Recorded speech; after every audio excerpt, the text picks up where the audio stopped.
Good morning everyone. നമ്മൾ ഇന്ന് discuss ചെയ്യാൻ പോകുന്നത് നേച്ചർ ഓഫ് സയൻറ്റിഫിക് നെയിംസ്.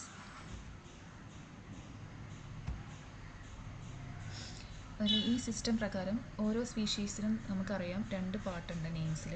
ഒന്ന് ആ ഒരു നെയിമിങ്ങിനെയാണ് ബൈനോമിയൽ നോമൻക്ലേച്ചർ എന്ന് പറയുന്നത്.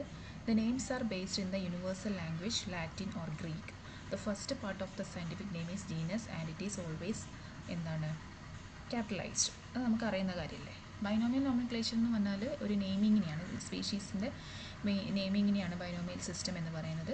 ബൈനോമിയൽ നെയിമിന് രണ്ട് പാർട്ടുണ്ട്: ജനറിക് നെയിം അല്ലെങ്കിൽ ജീനസ് നെയിം, സ്പെസിഫിക് നെയിം അല്ലെങ്കിൽ സ്പെസിഫിക് എപ്പിത്തറ്റ് അല്ലെങ്കിൽ species name, botanical nomenclature or zoological nomenclature. Then every recognized species on earth is given a two-part scientific name, that is binomial nomenclature. These names are important because they allow people throughout the world to communicate unambiguously about animal species. അതായത് ഒരു ആനിമലിൻ്റെ scientific name കണ്ടാൽ തന്നെ നമുക്ക് ഏതൊരു വേൾഡിലെ ഏത് ഭാഗത്തുള്ള animal ആണെങ്കിൽ കൂടി നമുക്ക് അതിനെക്കുറിച്ചുള്ളൊരു ക്ലിയർ ഐഡിയ കിട്ടുന്നുണ്ട്. Then scientists use two name system called the binomial naming system. Scientists name animals and plants using the system that describe the genus and species of the organism. The first word നമുക്കറിയാം genus ആണ്, second is a species. The first word is capitalised and the second is not capitalised, uncapitalised ആയിരിക്കും. In accordance with Linnaeus ആണത് കൊണ്ടുവന്നത്, binomial nomenclature. അദ്ദേഹത്തിൻ്റെ method അനുസരിച്ച് സയൻറ്റിസ്റ്റിന് നമ്മൾ ആനിമൽസിനെ classify ചെയ്യാൻ പറ്റും ഈ ഒരു നെയിമിങ് വെച്ചിട്ട്. അവരുടെ ഫിസിക്കൽ ക്യാരക്ടറിസ്റ്റിക്സ് വെച്ചിട്ടാണ് അവർ ക്ലാസിഫൈ ചെയ്തിട്ടുള്ളത്. As established by Linnaeus, the scientists call an animal species as they do a plant species by the name of the genus capitalized and the species uncapitalized. ഒരു current taxonomic system എടുത്ത് നോക്കുകയാണെങ്കിൽ ഒരു 8 level of hierarchy ഉണ്ട്. അതെങ്ങനെയാണ്? Lowest to highest. They are species, genus, family, order, class, phylum, kingdom and domain. The species are grouped within the genera. Genera are grouped within the families. Families are grouped within the orders. Binomial നെയിമിൽ നമുക്കറിയാം genus നെയിമും specific എപ്പിത്തറ്റും ഉണ്ട്. അതിൽ scientific name of species ഇറ്റാലിക്സിലായിരിക്കും നമ്മൾ എഴുതുക. Genus name always capitalise and is written first. Scientific epithet follow genus name and not capitalise. There is no exception to this. Linnaeus establish ചെയ്തിരിക്കുന്നതെന്ന് വെച്ചാൽ ബൈനോമിയൽ നോമൻക്ലേച്ചറിൽ denomination of each kind of plants by 2 words. Example പറയുകയാണെങ്കിൽ Rosa canina, dog rose. Then scientific name of human എന്ന് പറയുകയാണെങ്കിൽ എന്താണ്? Homo sapiens. അതിൽ sapiens എന്ന് പറഞ്ഞാൽ സ്പെസിഫിക് എപ്പിത്തറ്റാണ്, not the species epithet. Then name of a species must be included both the genus name and the specific epithet or subspecific epithet is also sapiens. Fossil Cro-Magnon people ആണെങ്കിൽ വേറെ in or subspecies as are all living humans ആണ്. Scientific name of lion Panthera leo. Species and intra species names എന്താണ്?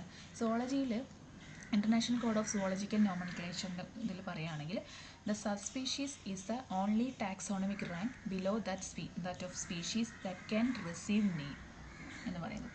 In botany അല്ലെങ്കിൽ മൈക്കോളജിയിൽ പറയുകയാണെങ്കിൽ international code of nomenclature for algae, fungi and plants. Other intraspecific ranks ഏതൊക്കെയാണ്? Variety ആയിരിക്കും, it may be named. Infraspecies എന്ന് പറഞ്ഞാൽ within the species below the species level as used by various workers not of taxonomic status. They later elevated to species or sub species. Example പറയുകയാണെങ്കിൽ species, taxonomic, subspecies. The name of subspecies എന്ന് പറഞ്ഞാൽ ഒരു ternary കോമ്പിനേഷനാണ്. അതിൽ എന്തൊക്കെയുണ്ട്? Name of genus ഉണ്ട്, followed by specific epithet. Genus നെയിമും specific എപ്പിത്തറ്റും ഉണ്ട്. അപ്പോൾ നമ്മൾ എപ്പോഴും അബ്രിവേഷനിൽ സബ് സ്പീഷീസ് കൊടുക്കുന്നുണ്ട്. ആൻഡ് ഫൈനലി സബ് സ്പെസിഫിക് എപ്പിത്തറ്റിന് example Bacillus cereus subspecies എന്നാണ് നമ്മൾ പറയാറ്. ഇൻട്രാ സ്പെസിഫിക് ടാക്സ ഇതിൽ ഡിസ്ക്രൈബ് ചെയ്യുന്നത് എന്താണ്? Scientist specialised who have studied given species and genera. തന്നിരിക്കുന്ന സ്പീഷീസും അതിൻ്റെ ജെനേറ സ്റ്റഡി ചെയ്തിട്ട് and who have evaluated and the pattern and organization of phenotypic variation within them. അതിൽ എന്തൊക്കെ ഫിനോട്ടിപ്പിക്കലി എക്സ്റ്റേണൽ ക്യാരക്ടേഴ്സാണ് ഹൈഡ് ചെയ്ത് വെച്ചിരിക്കുന്നത് എന്നുള്ളത് അവർക്ക് മനസ്സിലാക്കാൻ പറ്റും അവരുടെ ജീനസ് ആൻഡ് സ്പീഷീസ് വെച്ചിട്ട് നോക്കുകയാണെങ്കിൽ. The order of 3 parts of intraspecific name എന്ന് പറഞ്ഞാൽ genus name, specific epithet, connecting term indicating the rank, not part of the name but require. Intraspecific epithet എന്നാണ് പറയുന്നത്. Then it is customary to italicize all 3 parts of such name but not the connecting term. Example പറയുകയാണെങ്കിൽ sub species, അപ്പം എന്താണ് നമ്മൾ കാർപ്പിൻ്റെ പേര് വാർ കമ്മ്യൂണസ് എന്നൊക്കെ പറയില്ലേ, അതുപോലെ വാർ എന്ന് പറഞ്ഞാൽ എന്താണ്, വെറൈറ്റി എന്നാണ് മീൻ ചെയ്യുന്നത്. അക്കാന്തോ കാൽസിയം ക്ലൈംപല്ലിനിയം വാർ മെക്രാന്തോ എന്ന് പറഞ്ഞാൽ എന്താ, ആ ഒരു അക്കാൻഡ്രോ ക്ലൈംപിനം ജീനസും അക്ലാന്തോ കാൽസിനം ജീനസും സ്പെസിഫിക് എപ്പിത്തറ്റ് ക്ലൈംപല്ലിയാനം, വെറൈറ്റിയിലുള്ളത് മെക്രാന്തം എന്ന് പറഞ്ഞിരിക്കുന്ന വെറൈറ്റിയിലാണ് പെടുന്നതെന്നാണ് ഉദ്ദേശിക്കുന്നത്. Genus name Acanthocalycium, specific epithet klimpelianum, connecting term എന്ന് പറയുന്ന വെറൈറ്റിക്കാണ് പറയുന്നത്. ഇൻട്രാസ്പെസിഫിക് എപ്പിത്തറ്റ് ഏതാണ്, മെക്രാന്തമാണ്. ഓക്കെ, അതേപോലെ തന്നെ ആസ്ട്രോഫൈറ്റ്, മിറിയോസ്റ്റിഗ്മ, സബ് വെറൈറ്റി ഗ്ലാബ്ര, ഇങ്ങനെയാണ് പറയുന്നത്. ഓക്കെ, അപ്പോൾ ഇത്രയാണ് അതിൽ പറയാനുള്ളത്. അപ്പോൾ ഒന്ന് വായിച്ചു നോക്കാം. Thank you.